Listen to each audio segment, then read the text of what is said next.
दुर्गा के चंगुल से मैंने एक असुर को बचा लिया। राव का मतलब जीव होता है, ब्राह्मण नहीं। तुम्हारे व्रत की तुम आखी आंख।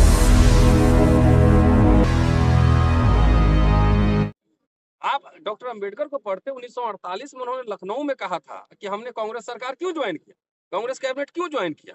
कहते हैं कि हमें हर समय लड़ने के लिए नहीं लड़ना चाहिए, हर समय विरोध करने के लिए नहीं लड़ना चाहिए। कई बार हमको कॉम्प्रोमाइजेस करने, वो खाली बाबूजी से पैसा लेके यूपीएससी का तैयारी करता है, पीसीएस का तैयारी। कहाँ से चलेगा मिशन? कोई मुझे बता दे कैसे चलेगा मिशन। खत्म करने की घोषणा नहीं हो, ऑलरेडी वो सब पन्ने पटल जा रहे हैं धीरे धीरे, आपको पता नहीं लग रहा है।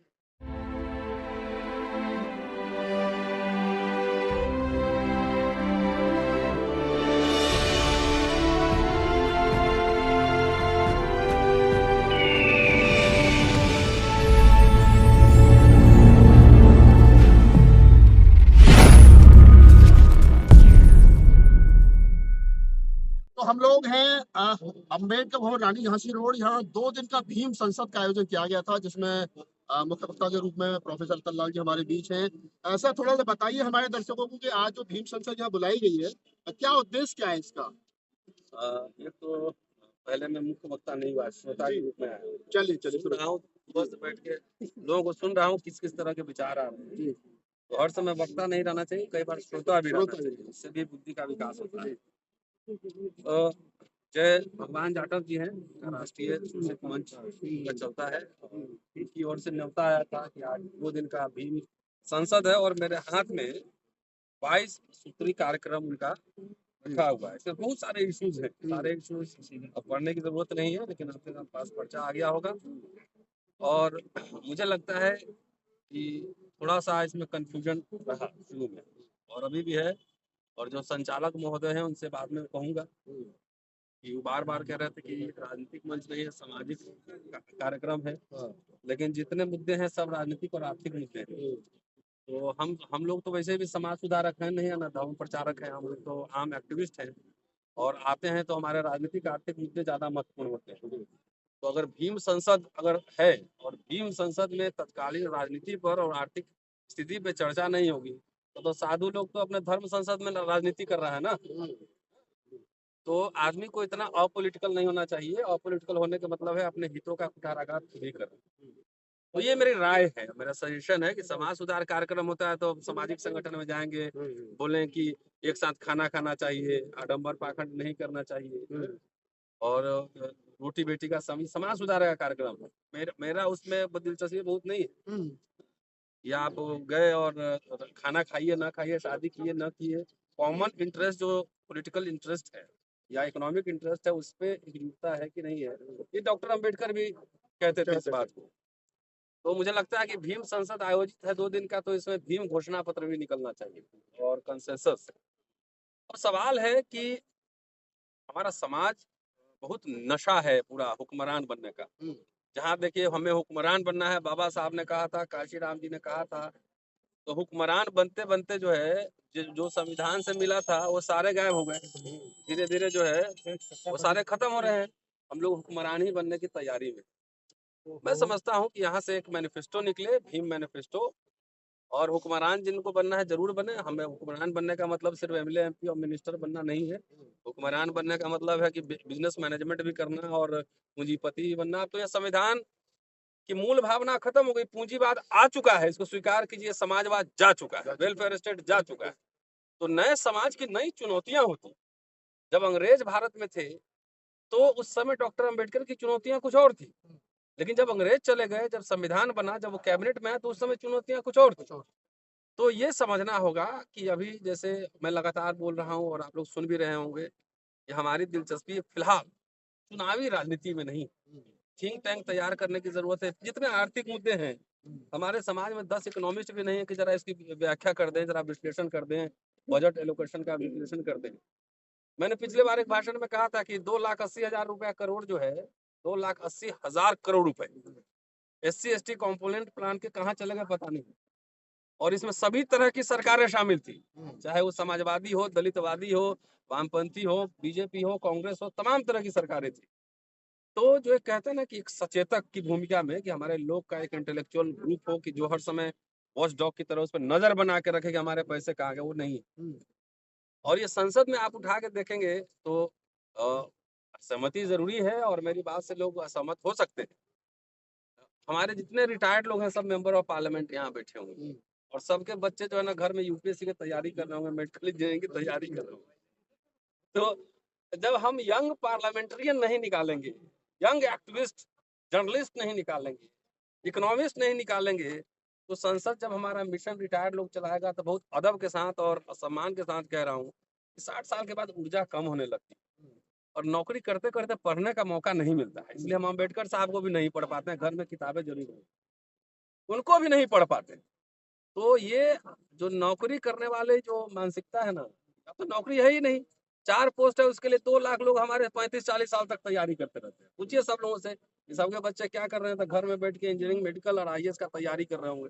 कोई इकोनॉमिस्ट नहीं बना रहा है, कोई लंदन, हार्वर्ड, कैम्ब्रिज नहीं भेज रहा है, बाबा साहब के नाम लिए जा रहे हैं। सीधे सीधे 2 तरह की स्ट्रेटजी है, या तो जो मिला था उसकी पुनर्वापसी कैसे हो, और जो इमीडिएटली जो है, इमीडिएट जो हमारा स्ट्रेटजी होना चाहिए कि जो आरएसएस बैक्ड बीजेपी गवर्नमेंट है इसको कैसे हराया जाए 2024 के चुनाव में, सबसे पहला काम। और हम अब शत्रु भी नहीं पहचानते। आप डॉक्टर अंबेडकर को पढ़ते 1948 में उन्होंने लखनऊ में कहा था कि हमने कांग्रेस सरकार क्यों ज्वाइन किया, कांग्रेस कैबिनेट क्यों ज्वाइन किया। कहते हैं कि हमें हर समय लड़ने के लिए नहीं लड़ना चाहिए, हर समय विरोध करने के लिए नहीं लड़ना चाहिए, कई बार हमको कॉम्प्रोमाइजेस करने होते हैं राजनीति में। और वो कॉन्स्टिट्यूएंट असेंबली में नहीं गए होते तो जो आरक्षण मिला और जिसकी वजह से इतने बढ़िया बढ़िया पैंट शर्ट पहने यहाँ लोग घूम रहे हैं, थोड़ा पेट भी निकल गया होगा, तो वो नहीं मिल पाता ना। तो उन्होंने अंग्रेजों के साथ लड़ा, अंग्रेजों के साथ समझौते किए, कांग्रेस के साथ लड़ा, कांग्रेस के साथ समझौते किए। और ये बात बोल दूंगा तो हमारे जितने दलित हुक्मरान बनने वाले लोग हैं, लोग मुझे गाली देना शुरू करेंगे, बोले ये तो कांग्रेस का हो गया। मैं समीक्षक हूँ, इंडिपेंडेंट हूँ, किसी संगठन को नहीं बिलोंग करता। कि आपको राजनीति में लेसर एनिमी तलाशने होते हैं। 2 तरह के शत्रु होते हैं, एक बड़े शत्रु, एक छोटे शत्रु। अगर आप पूरा जितना दलित है इस देश का एक साथ खड़ा हो जाए, 85% आप कह रहे हैं लेकिन 85% यथार्थ नहीं है, इस बात को समझिए। मैं यहाँ सिर्फ एससी और एसटी को एड्रेस कर रहा हूँ फिलहाल, रिलीजियस माइनॉरिटी को, ओबीसी को नहीं एड्रेस कर रहा, ये एससी एसटी को एड्रेस कर रहा हूँ कि जो सरकार आपके अधिकार को बेच के खत्म कर रही है वो आपका शत्रु नंबर 1 नहीं। और जिन सरकारों में आपको आरक्षण मिला, स्पेशल ड्राइव मिला, सारे आप मल्टीनेशनल कंपनी सब में, सरकारी कंपनी में नौकरी मिली, रेलवे में नौकरी मिली, टेलीग्राफ में नौकरी मिली, वो आपका शत्रु नंबर 1। अगर मुझे मौका लगे, मैं संगठन, इतने सारे लोग हैं, चलो भारत जोड़ो यात्रा में ये मैनिफेस्टो लेके, भीम मैनिफेस्टो लेके खड़ा हो जाते हैं कि राहुल गांधी जी जरा भीम मैनिफेस्टो के बारे में बात करिए और ये एजेंडा में शामिल करेंगे कि नहीं करेंगे। आप हमारे 500 बच्चों को पीएचडी करवाइए, विदेश में घोषणा पत्र में शामिल कीजिए, तो नहीं, ये नहीं करें। देखिए हम लोग, आप जानते हैं कि हम लोग सब, सरकार बीजेपी की है तो वहां उसके खिलाफ भी लड़ते हैं और लोगों से मिलते भी हैं। किसके लिए? अपने लिए कभी मांगा है हमने किसी से? कोई कह दे कि अपने लिए कुछ मांगा है? समाज के लिए कि भाई ये खत्म हो रहा है, जो आप कुर्सी में बैठे हैं आप ही को इसका निराकरण करना होगा। भारत बंद भी हुआ था है? तो ये सवाल ये है कि हमारे समाज को बड़ा शत्रु कौन है, छोटा शत्रु कौन है, इसको अगर नहीं पहचानेंगे तो समझिए कि आप हुक्मरान बनने के चक्कर में रहने को घर नहीं सारा, जहां हमारे सारे आरक्षण पिट गए, लुट गए, अधिकार लुट गए, सब कुछ खत्म हो गए, अभी तक आपको राजनीतिक शत्रु आपके कौन है ये नहीं समझ में आ रहा। मेरा कहने का मतलब ये है कि सारे दलित और ट्राइब भी मिल जाएगा तभी वो सरकार नहीं बना पाएगा, समझ रहे? तो हम लोग को एक प्रेशर ग्रुप की तरह काम करने चाहिए। और जो लोग हैं, मैं तो कह ही रहा हूँ कि सपा हो, बसपा हो, कांग्रेस हो, हमें चुनाव नहीं लड़ रहा, हम कोई पार्टी नहीं, लेकिन हम घोषणा पत्र में जरूर शामिल करवा लें कि हमारे बच्चों को स्कॉलरशिप कहाँ गई। पहले फ्री शिप होती थी, दलितों को दुकान बना बना के बांटे गए, सब उड़ गए। और समाज हमारा पागल है, हमें हुक्मरान बनना है, कैसे बनोगे पता नहीं। तो भीम संसद हुआ है और हमारी ये राय है, इनके जो ऑर्गेनाइजर सब हैं, कि आप जो है यहाँ से भीम घोषणा पत्र जारी करें। और जितने रोज कार्यक्रम हो रहा है देश में, अभी 28 तारीख को उदित राज जी का भी प्रोग्राम है, और जितने ऐसे लोग हैं, जिन्हें बाम सेफ है, तमाम लोगों का एक राष्ट्रीय जो है अलायंस बने, मंच बने। फिलहाल वो गैर राजनीति हो। गैर राजनीति का मतलब ये नहीं कर रहा हूँ कि राजनीतिक मुद्दे ना हो, गैर राजनीति का मतलब है कि हमारा इंटरेस्ट चुनाव लड़ने में नहीं है। राजनीति से परे कुछ भी नहीं होता है, सब कुछ डिसाइड होता है कहाँ पे? संसद में, विधानसभाओं में। तो गैर राजनीतिक तो कुछ भी नहीं है। रिजर्वेशन ला के आपको सब कुछ खत्म कर दिया, आपका पास बचा क्या? हैंगा कुछ नहीं बचा है, हुक्मरान बनते रही। तो ये है कि एक ऑल्टरनेटिव एजेंडा कैसे लागू। पूंजीवाद तो आ चुका है, अब समाजवाद जिस समय आएगा बराबरी का, उस समय देख लेंगे। लेकिन पूंजीवादी व्यवस्था में तो कुछ इंडस्ट्रीज भी चाहिए। हम कहाँ कर रहे हैं, बच्चे हमारा कहाँ गए? जो मैनेजमेंट पढ़ते हो बच्चे कहाँ? उनको बुला के लाइए, उसको 25,000 करोड़ का मालिक बनवाना है। ये एजेंडा में होना चाहिए। जब समतावाद आएगा तब समतावाद करेंगे, लेकिन जब समतावाद विषमतावाद है तो उसी में आपको जगह बनानी पड़ेगी ना। कार्ल मार्क्स कम्युनिस्ट मैनिफेस्टो लिखे तो कोई तो नहीं कि समाजवाद आप जो साम्यवादी सरकार बनी तब लिखे, तो पूंजीवाद में ही रहे और पूंजीवाद में ही पढ़ के उनका एंटीथीसिस किया। तो एंटीथीसिस करना पड़ेगा और बहुत ये विकट लड़ाई है। मैं पूरे समाज से अपील करता हूँ, ये रिटायर लोग खाली एनर्जी लेवल कम हो जाता है ना भाई, हमारे उनके मिशन चला रहे हैं नौजवान लोग सब। 22 साल का लड़का कैम्ब्रिज से पीएचडी करके आता है, ऑक्सफोर्ड से आता है और पूरा अर्थव्यवस्था पे वो स्ट्रेटजी बना के देता है। और हमारा जितना नौजवान है लोग सब जाके देखिए, मुखर्जी नगर, राजेंद्र नगर में 35-40 साल तक वो खाली बाबूजी से पैसा लेके यूपीएससी का तैयारी करता है, पीसीएस का तैयारी। कहाँ से चलेगा मिशन? कोई मुझे बता दे कैसे चलेगा मिशन। बाबा साहब और डॉक्टर अंबेडकर का नाम ले रहे हैं, उनका जोड़िए पहले उम्र 91 से लेके आज 1918 में बोरो कमेटी के सामने साक्ष्य प्रस्तुत कर रहे थे। 26-27 में वो विधान परिषद के सदस्य बन चुके थे बॉम्बे में, साइमन कमीशन के सामने रिपोर्ट दे रहे थे। 26-27 साल की उम्र में 28 साल की उम्र है, 40 साल को देखिए, 22-23 साल में समता दैन बन चुका था, डिप्रेस क्लास इंस्टीट्यूट बन चुका था, 35-36 में आके इंडिपेंडेंट लेबर पार्टी बनाए हैं, 42 में जाकर शेड्यूल कास्ट फेडरेशन बनाए हैं। तो जवान थे उस समय बना रहे थे। अब यहाँ पे बुजुर्ग लोग से हम कितना उनको तोड़ाएंगे? नहीं तोड़ पाएंगे ना, तबीयत भी खराब होती है, शुगर ब्लड प्रेशर बढ़ा रहता है। तो हमारी पहली प्राथमिकता है कि पहला तो जो है जितना संघी सरकार है जो कि खाली सांप्रदायिक नहीं है, जातिवादी भी है, इसको हराओ पहले 24 के चुनाव। और जिनको 54-58 पे बिकना हो जाके भाजपा और आरएसएस के साथ रहे, हम लोग उसके खिलाफ हैं, उसकी पूरी मंशा को समझते हैं। कांग्रेस जब की सरकार थी आजादी के बाद, तो जितने उसमें लीडर थे, कैबिनेट उठा के देखिए पूरा सब ऑक्सफोर्ड कैम्ब्रिज से पढ़ के आए थे। तो थोड़ा लिबरल डेमोक्रेटिक वैल्यू, चलो SC/ST का भी उन्मूलन करना है, थोड़ा अधिकार देना है, ये उनके एजेंडा में था। तो उनके आइडियाज आ रहे थे, ऑक्सफोर्ड कैम्ब्रिज से आ रहे थे। ये भाजपा आरएसएस सरकार का आइडिया रहा है मनुस्मृति से। संविधान खत्म करने की घोषणा नहीं होगी, ऑलरेडी वो सब पन्ने पटल जा रहे हैं धीरे धीरे, आपको पता नहीं लग रहा है, घोषणा नहीं करेगा तो इमीडिएटली तो ये हराओ इसको, और ये प्रस्ताव पारित होना चाहिए। दूसरा, एक लॉन्ग टर्म स्ट्रेटजी होगी जिसमें नौजवान छात्रों को 12 साल 14 साल की उम्र से माइक हाथ में पकड़ाओ, अंग्रेजी भाषण देना सिखलाओ। आपके पास है कोई ऐसा कि जाके अंग्रेजी भाषण बोले वहां पे भाषण देने टेलीविजन चैनल में, इंडियन एक्सप्रेस में एडिटोरियल लिखे है? तो नहीं, हमारा बच्चा बनेगा, साहब बनेगा, कलेक्टर बनेगा, तो ये कहाँ से आएंगे अम्बेडकर पे, कहाँ से आएंगे फूले, कहाँ से आएंगे काशीराम? तो ये लॉन्ग टर्म स्ट्रेटजी है कि कम से कम लीडर्स अपने घर से पैदा करने होंगे। रिटायर्ड लोग बहुत लंबे समय तक मिशन नहीं चला सकता है। आप 25 साल में नौकरी कर ली, 60 साल में रिटायर हुए, 35 साल आपने ऑफिस में काम की, पढ़ने लिखने का टाइम ही नहीं मिला तो भीमराव अम्बेडकर को कहाँ से पढ़ पाओगे, फुले को कहाँ से पढ़ पाओगे? तो हमें तो वैसे यंग लोग भी चाहिए कि जो 15 साल से जब पढ़ना शुरू कर दे, 15 साल से पढ़ेगा, 30 साल में जाएगा तो फायर ब्रांड स्पीकर बनेगा, इकोनॉमिक्स पढ़ेगा, इंग्लिश पढ़ेगा, हिस्ट्री पढ़ेगा। हिस्टोरियन है कहीं यहाँ पे? तो ढूंढ के दिखाइए पूरे उत्तर भारत में। तो बोलेंगे कि बाबा साहब ने कहा था कि जो इतिहास नहीं जानता वो गुलाम होता है। बोले इतिहासकार कहाँ है? तो हमने नहीं बनाया नहीं, तो अपना इतिहास खुद नहीं लिखोगे तो लिखेगा जो शिकारी लिखेगा, तो अपना ही लिखेगा ना। तो ये एक संदेश हम देना चाहते हैं भाई। हम लोग बोल रहे हैं 30 साल 25 साल तैयारी पूरी करनी पड़ती है। स्टार्टअप हमारे फील्ड में 50 साल में आता है।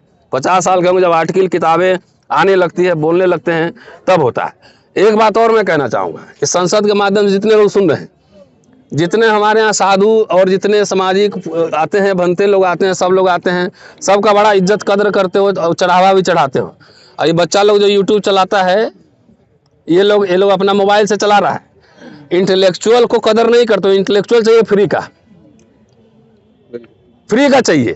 हमने सरकारें को छोड़ो, ये भीम संसद में ये प्रस्ताव पास हो जाए कि 10 बच्चे हम लोग स्पॉन्सर करेंगे साल में ऑक्सफोर्ड कैम्ब्रिज हार्वर्ड पढ़ने के लिए। 10 में से 8 भी बेईमान हो जाएगा। बेईमानों को जाएगा कहाँ? डिजिटल दुनिया पकड़ लूंगा। 2 भी ढंग का अगर तैयार हो गया तो हमारा आइडियोलॉग तैयार होगा ना। तो भावी पीढ़ी से आइडियोलॉग भी तैयार करना है। इसलिए इंटेलेक्चुअल्स को भी स्पॉन्सर करिए, तैयार करिए। इंटेलेक्चुअल फ्री का आप मांगते हैं कि इंटेलेक्चुअल आए भाषण दे, वो नहीं देगा। उसको तैयार करना होता है, उसके लिए पूरी व्यवस्था बनानी पड़ती है। तो ये जब तक नहीं समझेंगे, आरएसएस या कांग्रेस जाके देखिए पीछे कितने हिस्टोरियन इकोनॉमिस्ट काम करते रहते हैं उनके लिए। तो ये बात सीखेंगे नहीं तो इमीडिएट तुरंत हम लोग चाहते हैं कि सरकार में आ जाएं, अब बन जाए, हम मिनिस्टर बन जाए, 2-4 सेक्रेटरी बन जाएगा, 2-4 ठेकेदार बन जाएगा। तो ये तो आप देख रहे हैं ना, 30 साल से तो खाली नॉर्थ इंडिया में देखिए कौन कौन सरकारें रही, उन सरकारों में भी SC/ST और कॉम्पोनेंट प्लान का पैसा भग गया, चला गया। कहाँ कोई पूछने वाला है? जो सेक्रेटरी IAS ऑफिसर बैठे होंगे वो सब जानते हुए भी नहीं बोलेंगे, क्योंकि प्रोटोकॉल में कहीं बोलेंगे तो हम सस्पेंड हो जाएंगे। तो हमें तो रिसर्चर चाहिए ना, दर्जनों की संख्या में जो सवाल खड़े करे, अखबारों में लिखे, बोले, तब जाकर विमर्श पैदा होगा। रोहित बोमुल्ला के बाद जितने आंदोलन हुए आपने देखा ना कि विश्वविद्यालयों से शुरू हुए, सब देखा है ना, कि चाहे भारत बंद का अपील हो, रोस्टर हो, SC/ST एक्ट हो, तो अपने बस सेफ जोन में जो रहेगा वो सबसे पहले जाएगा। पहले अगर पूरे शहर पे अगर दुश्मन बमबारी करे तो अपना घर आप मजबूत बना के बंकर में भी रह जाओगे तो सूनर और लेटर पिटाओगे आप भी। हो सकता है मेरा घर पहले टूट जाए, लेकिन 2 दिन बाद घर आपका भी टूटेगा। इसलिए ये अपील है, इस बात को इतिहास के छात्र होने के नाते बहुत गंभीरता से मैं समझता हूँ और बहुत गंभीरता से आपके सामने रख भी रहा हूँ।